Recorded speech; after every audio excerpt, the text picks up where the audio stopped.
मैं जब स्कूल में था तो चिट्ठी विट्ठी लिखता था, तो चिट्ठी जब लोग लिखते हैं तो वायरल तो सोचते ही नहीं है। चिट्ठी तो लिखा इसलिए जाता है कि यार 1 to 1 में पहुंचे। वायरल हो जाए कोई खत तो ये गड़बड़ सा है, वो भी प्रेम पत्र वायरल हो जाए तो। डियर लड़की, तुम बहुत प्यारी हो और लड़कियां होती हैं खूबसूरत। कुछ लोग हैं जो प्रेम नहीं करते, एक तुम हो जो करती हो प्रेम, प्रेम से बनाती हो गोल गोल रोटियां। तो मैं चाहता हूं कि तेजस्वी जी सामने आए और पिंकी को आने का न्योता दे। पिंकी और प्रभात दोनों को बुलाए और हम लोग तेजस्वी जी के पास बैठे और इस विषय पे बात हो कि भाई क्यों रोजगार नहीं मिल पा रहा है। ई पर धनवा तो मूर्ख बनावता, रोजी रोटी छीन के आंख दिखावता। लोगों ने ये कहा कि मैं तो लोगों को बिगाड़ रहा हूँ, नए बच्चों को, और पिंकी ने ये सबूत भी दे दिया। तो मुझे तो लगता है कि लोग अब कहेंगे कि तुम ऐसे पिंकी को या और भी लोगों को बिगाड़ रहे हो। पत्र तेरे हाथ से लेना करीब सा लगा, पर जब गई नजरें ना पे तो अजीब सा लगा। रास्ते भर सोचता गया, भगवान को खुदा को कोसता गया, पर क्या करूं यही मेरे नसीब सा लगा। पत्र तेरे हाथ से लेना करीब सा लगा। नमस्कार, आप देख रहे हैं बिहार तक और आपके साथ मैं हूं ऋचा शर्मा। सोशल मीडिया पर इन दिनों एक पत्र खूब वायरल हो रहा है। पत्र तेजस्वी यादव के नाम पिंकी का है। अब पिंकी तो वायरल हो रही है, लेकिन पिंकी को जिससे प्यार हो गया वो शख्स भी खूब वायरल हो रहे हैं, जिनका नाम है प्रभात बांधुल्य। पिंकी ये कहती हैं कि उनको इनसे प्रेम हो गया है, लेकिन क्योंकि वो बेरोजगार हैं तो बात बन नहीं रही है। इसलिए उन्होंने तेजस्वी यादव से दरखास्त की कि आप कैसे भी जुगाड़ करा दीजिए ताकि मेरी सेटिंग प्रभात बांधुल्य के साथ हो जाए। हमने प्रभात बांधुल्य को पकड़ लिया उनसे ये पूछने के लिए कि क्या वो पिंकी से मिल लिए, आखिर ये माजरा क्या है। पिंकी से अगर मोहब्बत पिंकी को आपसे है तो आप क्या पिंकी को जानते हैं? ये ऐसे सवाल है जो सब जानना चाहते हैं और खासकर व्यूअर्स के जहन में ये तमाम सवाल इस वक्त गूंज रहे होंगे, घूम रहे होंगे। प्रभात बांधुल्य हमारे साथ है। सबसे पहले बहुत बहुत स्वागत है आपका बिहार तक पे। कैसे हैं आप? बहुत अच्छा हूँ ऋचा, धन्यवाद आपका।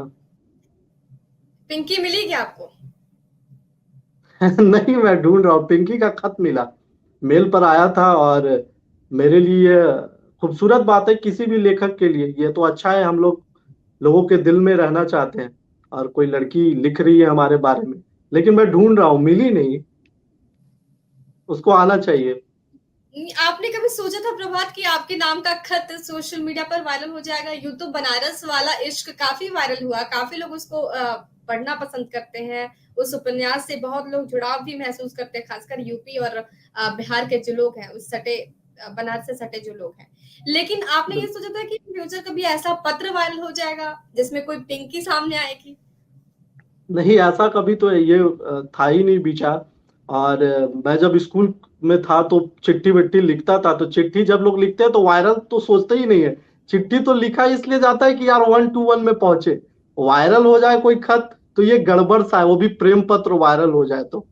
लेकिन मुझे लगता है कि उसमें उस लड़की ने गंभीर बात जो उठाई है बेरोजगारी की, वो मुझे खींच रहा है उसके तरफ। और दूसरी बात मुझे लगता है कि यह हो सकता है कि ये प्लान्ड वे में है, क्योंकि मैं जो हूं, मैं औरंगाबाद जिले से आता हूं, जहां हमने तेजस्वी जी को 6 का 6 विधानसभा दिया। और मैं उसमें जब तेजस्वी जी लड़ रहे थे चुनाव, तो मेरी भूमिका थी, तेजस्वी जी के साथ था मैं उनके लिए प्रचार कर रहा था, कैंपेन कर रहा था। तो मुझे लगता है कि मुझे माध्यम बनाकर ये पिंकी ने ये कोई अपनी बात पहुंचाने का एक जरिया ढूंढना हो कि यार तुमने तो दिया है 5 6 का 6 सीट, तो अब तेजस्वी जी से कहो रोजगार के लिए। Maybe I can guess this. क्या लगता है ये वाकई किसी पिंकी का कमाल है या फिर इसके पीछे कोई मेल चेहरा नजर आता है? पत्र आपने पढ़ा होगा, हूबहू किस तरीके से लिखा है। लिख सकती हैं लड़कियां। और ऐसी मतलब अगर मैं रिकॉल करूं तो मुझे क्या है कि मुझे लड़कियों ने ही बनाया है। मैं जो भी हूँ, प्रभात जो है लड़की के वजह से ही है, इसके वजह से ही है। चाहे वो बनारस वाला इश्क हो, या फिर मेरी एक फिल्म आई थी फिक्स रेट, जिसमें मैं मैना और कल्टू की प्रेम कहानी कह रहा हूँ, तो प्रेम ही कह रहा हूँ। यू कैन कॉल मी काफिल, तो प्रेम ने ही बनाया है और खासकर लड़कियों ने ही बनाया है।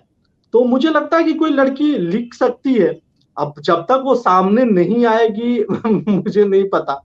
और मैं तो लड़कियों के लिए कहता ही हूँ कि मेरी एक कविता है कि डियर लड़की तुम बहुत प्यारी हो और लड़कियां होती हैं खूबसूरत।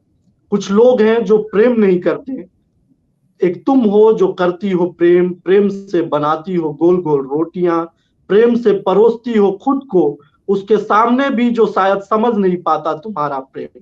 और प्रेम में इस कदर डूबा होना तुम्हें खास बनाता है। और मुझे यह कहने में जरा भी हिचकिचाहट नहीं कि मुझे तुम सबसे मोहब्बत है।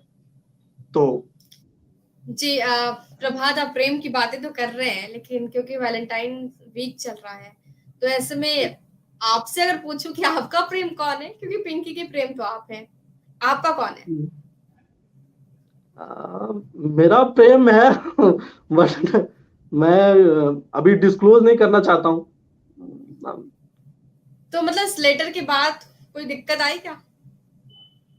लेटर के बाद दिक्कत आई कि अभी तो मैं सोच रहा हूँ कि तेजस्वी जी कुछ रिप्लाई देते तो मैं पिंकी के लिए खत का जवाब लिखूं। मैं चाहता हूं कि उसके खत का जवाब लिखूं, बट इंतजार कर रहा हूं कि तेजस्वी जी कुछ बोले इस पे। अब आप लोग कहिए तेजस्वी जी को कुछ बोलने के लिए इस पे, अगर तो अभी वो। अभी अभी आपको बहुत सारे हमारे व्यूअर्स देख रहे हैं, हो सकता है कि तेजस्वी जी भी देख रहे हो, तो आप क्या कहना चाहते हैं तेजस्वी यादव? मैं तेजस्वी जी से यही कहना चाहता हूं कि बहुत सारे बिहार के युवाओं की उम्मीद है आप। जब आप चुनाव लड़ने आए थे तो एक उम्मीद जगी थी तमाम युवाओं में। और अगर पिंकी के संदर्भ में बात करें तो तेजस्वी जी ने लव मैरिज किया, जैसा उसने चिट्ठी में भी पिंकी ने लिखा है। तो ये तो खूबसूरत है कि जो लड़के लड़कियां हैं जो प्रेम में हैं वो आपसे उम्मीद लगाए हुए हैं। तो मैं चाहता हूं कि तेजस्वी जी सामने आए और पिंकी को आने का न्योता दे। पिंकी और प्रभात दोनों को बुलाए और हम लोग तेजस्वी जी के पास बैठे और इस विषय पे बात हो कि भाई क्यों रोजगार नहीं मिल पा रहा है। यही मैं चाहता हूं कि तेजस्वी जी इसको सुने। और ना केवल पिंकी, हमारे बिहार में बेरोजगारी बहुत बड़ी समस्या है। ऐसे बहुत सारे लड़के हैं जिनकी नौकरी नहीं लग रही है तो उनका शादी नहीं हो पा रहा है। अगर हम शादी के संदर्भ में बात करें, प्रेम के संदर्भ में बात करें, वैलेंटाइन वीक चल रहा है, बहुतों का दिल टूट गया होगा। किसी ने वादा किया होगा, कोई लड़का वादा किया होगा कि इस बार मेरा बीपीएससी में हो जाएगा तो तुम्हारे पापा से बात करेंगे, तो नहीं हुआ होगा तो लड़की चली गई होगी। तो तमाम पिंकी हो, लवली हो, पल्लवी हो, प्रभात हो, विवेक हो, विशाल हो, जितने नाम हैं हमारे बिहार के, तो उन तमाम लड़कों का दर्द है जो मुसल्लमपुर हाट से लेके राजेंद्र नगर में बैठ कर 2x2 4x4 के कमरे में पढ़ाई कर रहे हैं, या सपना देख रहे हैं कि हमारा ये जब क्रैक हो जाएगा तो हमको हमारी मोहब्बत मिल जाएगी। तो मैं चाहता हूं कि तेजस्वी जी इस पर ध्यान दें। और मुझे व्यक्तिगत तौर पे ये उम्मीद है तेजस्वी जी से कि वो इसका ढूंढेंगे कि कैसे हम इसका निवारण कर सके। क्योंकि पत्र भले ही फनी वे में वायरल हो रहा है सोशल मीडिया पर, लेकिन जो बातें लिखी गई है, जो कॉन्टेक्स्ट जिस के माध्यम से आपको माध्यम बना के जो कॉन्टेक्स्ट कहने की कोशिश की जा रही है, वो बहुत बड़ी बात है। बेरोजगारी को लेकर आपने भी कहा कि ये बहुत बड़ा मुद्दा है, तो हमारे यहाँ कमी कहाँ रह जाती है? क्योंकि सरकार की तरफ से तो ये दावा किया जा रहा है कि 20 लाख नौकरियां देंगे। तेजस्वी यादव ट्वीट भी करते हैं नौकरियों को लेकर, नियुक्ति पत्र बांटने की तस्वीरें भी लगातार वो साझा करते हैं कि सरकार की तरफ से नियुक्ति पत्र बांटे जा रहे हैं। उसके अलावा छात्र और अभ्यर्थी सड़कों पर आंदोलन करते नजर आते हैं, तो कहाँ लैक है?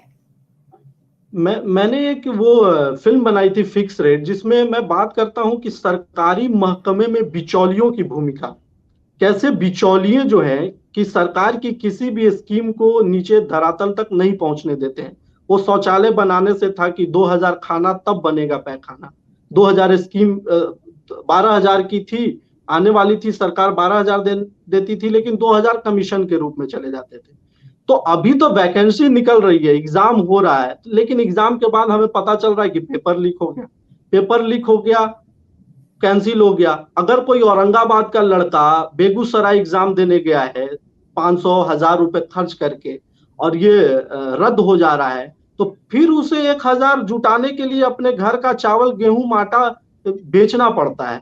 जितना चावल बिकता है उतना ही इंटरसिटी पे आप जब हम भी जब पढ़ते थे बनारस में, तो जब जाना होता था तो ट्रेन के माध्यम से हम लोग जब जाते थे तो एक एक बोरा चावल लेकर जाते थे कि भाई इंटरसिटी पर डालो और फिर वहां खाना बनेगा, खाएंगे और पढ़ाई करेंगे। तो ये जो दर्द है युवाओं का, वो सरकार को निचले स्तर पर एक संवाद स्थापित करके इसको देखना पड़ेगा। दूसरी बात है कि ये कुछ बिचौलिए जो हैं उनको चिन्हित करके उस पर कार्रवाई करने की जरूरत है कि ये कौन लोग हैं जो पेपर लीक कर दे रहे हैं, ये कौन लोग हैं जो सेटिंग में लगे हुए हैं। और बिहार का लगभग, और ये केवल तेजस्वी जी के समय का नहीं है, वर्तमान सरकार का नहीं है, हम पिछले 5 सालों में और या उसके पिछले सालों में भी देख रहे हैं कि ऐसी घटनाएं घट रही हैं। तो इस पर एक बड़ी कार्रवाई की जरूरत है ताकि हम लोग और हमारे जैसे लोग और पिंकी जैसे लोग वैलेंटाइन अच्छा से मना सकें। कम से कम 4 साल इंतजार न करना पड़े। 4 साल के बाद उसको प्रपोज भी करना था तो उसने वो इस स्टाइल में प्रपोज कर रही है कि लग रहा है कि कितना उसको अभी रोज और प्रपोज की जरूरत नहीं, उसको रोजगार की जरूरत है, जो उस चिट्ठी में दिख रहा है। तो इसको निचले स्तर पर लोगों से मिलके और यहाँ जो बिचौलिए हैं उस पर कार्रवाई करने की जरूरत है। प्रभात बेरोजगारी की बात कर रहे हैं, आपकी कोई कविता ऐसी जो बेरोजगारी पर हो? बेरोजगारी पे हमारी एक कविता थी, जब प्रधानमंत्री जी जब चुनाव लड़ रहे थे तो मैंने एक कविता पढ़ी थी कि एक व्यंग था कि भोजपुरी में था कि ई पर धनवा तो मूर्ख बनावता, रोजी रोटी छीन के आँख दिखावता, कहले तो रहे बाबा जब हम आई, सुंदर सुघर निमान बनाई। तो ये वादा जो था उसके ऊपर था कि वादा तो उन्होंने किया लेकिन वादा पूरा नहीं किया। तो ये चाहे वो केंद्र सरकार हो या राज्य सरकार हो, अब युवा जाए तो जाए कहाँ। हम लोगों की ऐसी स्थिति हो गई है कि न केंद्र हमारा सुन रहा है न राज्य हमारा सुन रहा है। तो ऐसे स्थिति में पिंकी का जब जब केंद्र नहीं सुन रहा है, राज्य नहीं सुन रहा है, तो उसको लेखक की याद आई है। और लेखक और साहित्यकार का ये दायित्व है, ये कर्तव्य है कि सत्ता जब जब डगमगाने लगे तो उसे रास्ता दिखाए।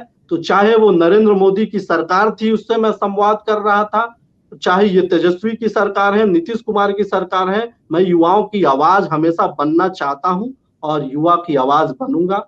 और मुझे लगता है कि यही उम्मीद लेकर पिंकी मेरे पास आई होगी, ये खत लिखी होगी कि मैं उसकी बात लोगों के सामने रख सकूं।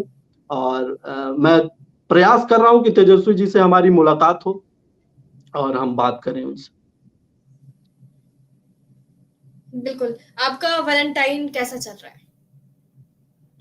बस सही चल रहा है। कविता कहानी गा रहे हैं, सुना रहे हैं। बनारस पे जहाँ जिक्र है, मैं बनारस पे हमारी एक कविता है कि मैं आपके माध्यम से पिंकी को कह भी दे रहा हूँ कि आ जाओ, तुमने बनारस वाले इश्क के लेखक के लिए पत्र लिखा है तो बनारस आ जाओ। तो मैं उसमें कहता हूँ कि आ जा मेरे यार बनारस, मिलना मुझसे हर बार बनारस, लंका मधुबन वीटी 80 गंगा घाट बनारस, गांजा की मस्ती भांग का नशा, शिव के त्रिशूल पर तू है बसा, जिंदगी तू है मोक्ष भी तू, आजा मेरे यार बनारस, मिलना मुझसे हर बार बनारस। लोगों ने ये कहा कि मैं तो लोगों को बिगाड़ रहा हूँ, नए बच्चों को, और पिंकी ने ये सबूत भी दे दिया। तो मुझे तो लगता है कि लोग अब कहेंगे कि तुम ऐसे पिंकी को या और भी लोगों को बिगाड़ रहे हो। मेरी एक कविता है कि कल जिसने जिसको कहा था इश्क, कल जिसने जिसको कहा था इश्क, उस प्रेमिका को मेरा लिखा सुनाएगा, मुझे पता है इस शहर को बिगाड़ देने का इल्जाम भी मुझ पर आएगा, लेकिन उठता धुआं, जलती दुकानें, नफरत की आग, जात अहंकार से जब तुम थक जाओगे यार, तब तुम्हें प्रेम का रास्ता ही दिखाई नजर आएगा, तब तुम्हें प्रेम का रास्ता ही नजर आएगा। तो ऋचा जी, ये जो इतना नफरत है, तो मैं चाहता हूं कि प्रेम की बात हो, प्रेम से लोग एक दूसरे के साथ रहें। तो इस बीच में प्रेम पत्र आया है, तो बतौर लेखक तो मैं खुशी हूँ। अब प्रेम की बात करने वालों को प्रेम पत्र नहीं आएगा तो किसको आएगा? जो नफरत की आग फैला रहे हैं उन्हें प्रेम पत्र तो आएगा नहीं। तो प्रभात, अगर ठीक है, आपकी और जर्नी मैं पोस्ट भी किया हूँ कि हाँ जी प्रभात, क्या ऋचा? मैं पूछ रही थी कि आप की जर्नी की अगर बात की जाए तो शुरुआत से ही आपको लिखने का शौक था, या फिर कुछ ऐसी घटना घटी, कुछ ऐसा देखा, उसके बाद से लिखना शुरू किया? नहीं, लिख लिख तो मैं रहा था, जैसे अभी पिंकी का प्रेम पत्र आया है, ऐसा ही प्रेम पत्र मैं 10th क्लास में लिखा था। तो उस अच्छा। प्रेम पत्र में जब जवाब आया कि नहीं यार, नहीं यार तुम नहीं हो, मतलब ये जो सोच रहे हो ऐसा कुछ है नहीं, तभी मैंने पहली बार लिखा कि पत्र तेरे हाथ से लेना करीब सा लगा, पर जब गई नजरें ना पे तो अजीब सा लगा। रास्ते भर सोचता गया, भगवान को खुदा को कोसता गया, पर क्या करूं यही मेरे नसीब सा लगा, पत्र तेरे हाथ से लेना करीब सा लगा। तो ये मेरी पहली रचना थी जो मैं 10वीं क्लास में ही लिखा। लेकिन मैं लेखक बनूंगा ऐसा कुछ प्लानिंग नहीं था। मैं अपने किताब में भी लिखता हूँ कि बिहार से बनारस आए और बिना लिखे लौट जाते तो महामना बुरा मान जाते। तो ये बनारस में पता चला, बनारस में ठकुराइन मिली, मैं उसके उनके जुड़ा में उलझता चला गया और एक अच्छी किताब मैंने लिख डाली। मैं लिखता हूँ उसमें कि ये ठकुराइन जो जुड़ा लगा के क्लिप लगाती हो ना, महादेव कसम हम इस जुड़े और क्लिप में घंटों फंसे रहते हैं। तो ये बनारस का है कि तो बनारस वाकई में में आपको ठकुराइन मिली, या फिर आपने एक कॉन्सेप्ट बनाया कि इससे शुरुआत करते हैं? नहीं, कॉलेज में मिली तभी तो लिख पाया। तो कितना कॉलेज में साथ दिया मिली। ठकुराइन ने किताब को पूरी करने में? हाँ बिल्कुल साथ है, जो भी है। मैं इसलिए तो मैं बोला ना कि प्रभात जो भी है लड़कियों की वजह से साथ है। लड़कियों की वजह से ये बोलेंगे तो फिर वो बुरा मान जाएंगी। लड़कियों की वजह से कहने का मतलब, लड़कियां या तो वो मेरी माँ है, मेरी बहन है, मेरी प्रेमिका है, मेरी दोस्त है। बहुत सारी लड़कियां जो हमारे साथ खड़ी हैं, उन्होंने मुझे बनाया है। तो सबका अपना अपना हिस्सेदारी है। एक कविता है हमारी कि सबकी अपनी अपनी मंजिल, सबका अपना ठौर ठिकाना, राग सबके अलग अलग है, गीत सबको वही है गाना। कोई बच्चा रो रहा है, पोपो वाला पौना चाहिए, पूछता है बेचने वाला क्या बाबा खिलौना चाहिए। किसी की बीबी नखरे वाली, किसी का सैया अकड़ू साला, कोई गोली बंदूक बम है, कोई बड़ा ही भोला भाला। तो ये है, सबका अपना अपना तरीका है, सबका अपना अपना हिस्सा है। और इसीलिए मैं इंतजार कर रहा हूँ। पिंकी का भी एक हिस्सा मुझे लग रहा है, क्योंकि मुझे लगता है कि 17 के बाद, 17 और 18 के बाद, ये 2 साल के बाद, ये जो अचानक से मैं पर्दे पे दिख रहा हूँ, आपके साथ इंटरव्यू कर रहा हूँ, तो ये इसमें पिंकी का ही है। और मैं सोशल मीडिया पे लिखा भी हूँ कि पिंकी तो स्टार बना दी मुझे। पिंकी नाम कैसा लगता है आपको? बहुत क्यूट सा नहीं लगता? हाँ अच्छा, बहुत अच्छा है, बहुत अच्छा है। इसीलिए तो मैं कह रहा हूँ कि पिंकी को सामने आना चाहिए। पता नहीं है भी पिंकी या क्या है, कहाँ छुपी हुई है। अच्छा, ये बात है कि हम लोग बिहार में थोड़ा अभी वो पर्दा वाला सिस्टम है, इसलिए हो सकता है कि पिंकी शर्मा रही होगी। तो देखते हैं हम लोग कब आती है शर्मा पिंकी रही सामने। होगी, लेकिन पिंकी ने बहुत सामने बड़ी बातें लिखी है ना तेजस्वी को। इसके लिए तो बहुत गंभीर पिंकी बात, को और बहुत सबसे शुक्रिया गम बोलना चाहिए। सब सब बिल्कुल बिल्कुल, और सबसे गंभीर बात है कि लड़की ये कह रही है कि हम तभी शादी कर पाएंगे जब हमारी नौकरी लगेगी। यानी आप देखिए कि लड़कियां, और ये सरकार के लिए गर्व की बात है, वर्तमान सरकार जो है, नीतीश कुमार की सरकार, जो लड़कियों के पढ़ने की बात करती है, लड़कियों को बढ़ाने की बात करती है, उसके लिए एक प्राउड भी है पिंकी, जो कह रही है कि मैं ऐसे ही शादी नहीं करूंगी, मैं ऐसे ही अपने लेखक को प्रपोज नहीं करूंगी। जब मैं उसके इक्विवेलेंट हो जाऊंगी, मैं भी कुछ कमाऊंगी, तब मैं उसको अपना प्रपोजल दूंगी। तो ये लड़कियों के लिए बड़ा मतलब, सरकार के लिए लड़कियों के संदर्भ में ये बड़ा प्राउड का विषय है। और मैं व्यक्तिगत तौर पे इसके लिए पिंकी का पीठ थपथपाना चाहता हूँ कि नहीं, वाह, वेल डन, अच्छी सोच। नहीं तो ऐसा कब माने कि आपका भी लेटर पिंकी के नाम आएगा, आपका भी जवाब पिंकी के नाम आएगा? बस मैं इंतजार कर रहा हूँ, अगर तेजस्वी जी कुछ बोलते हैं तो ठीक है, वरना 14 फरवरी को मैं पिंकी के नाम खत लिखूंगा। वैलेंटाइन डे के दिन 14 फरवरी को मैं उसके नाम खत लिखूंगा। मतलब उन्होंने इकरार कर दिया, दोनों साइड से अब चलेगा। पिंकी का हाँ, तो उसने वैलेंटाइन लिखा है तो होना है। अगर अगर ये ऐलान पिंकी सुन रही होगी तो उनका तो वैलेंटाइन वीक सफल हो जाएगा इस बार? हाँ, बिल्कुल बिल्कुल, 14 तारीख को मैं रिप्लाई दूंगा। बिल्कुल दूंगा। मैं तो चाहता हूँ कि उसके पहले पिंकी सामने आ जाए और तेजस्वी जी का कुछ आ जाए तो और खूबसूरत हो जाए। मैं जब 14 तारीख को चिट्ठी लिखूं पिंकी के लिए तो चलिए, एक उम्मीद करते हैं लाइन आपसे है, बात कि आप जी, जी। एक पुरानी कविता का एक लाइन है कि अ, चाहता था तुझे चाहता हूं आज भी, करार जो किया था जान निभाता हूं आज भी।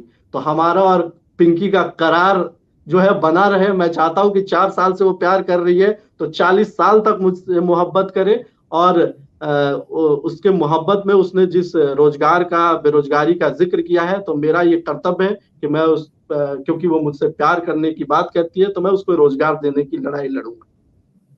चलिए, बहुत ही अच्छा आपसे बात करके लगा, और क्योंकि ये वाक़ई बहुत बड़ी बात पिंकी ने कही थी, तो इसमें उम्मीद करते हैं कि अगर आपके प्यार के बीच रोज़गार वाला ये किस्सा अगर सामने आता है, तो ये बहुत ही बच्चों के लिए फ्रूटफुल होगा और उनके लिए बहुत ही अच्छा होगा ये लेटर वायरल होना। और कहीं न कहीं पिंकी और आपको दोनों को वो धन्यवाद देंगे, क्योंकि बिहार के बच्चे रोज़गार चाहते हैं। इन सब के बीच अब उम्मीद है कि पिंकी को आपका जवाब मिलेगा और तेजस्वी यादव कुछ ना कुछ पिंकी को लेकर बोले, रोजगार को लेकर मुंह खोले, ये कामना रहेगी। बहुत बहुत शुक्रिया हमारे साथ जुड़ने के लिए और अपनी बातें साझा करने के लिए, प्रभा। बहुत बहुत धन्यवाद।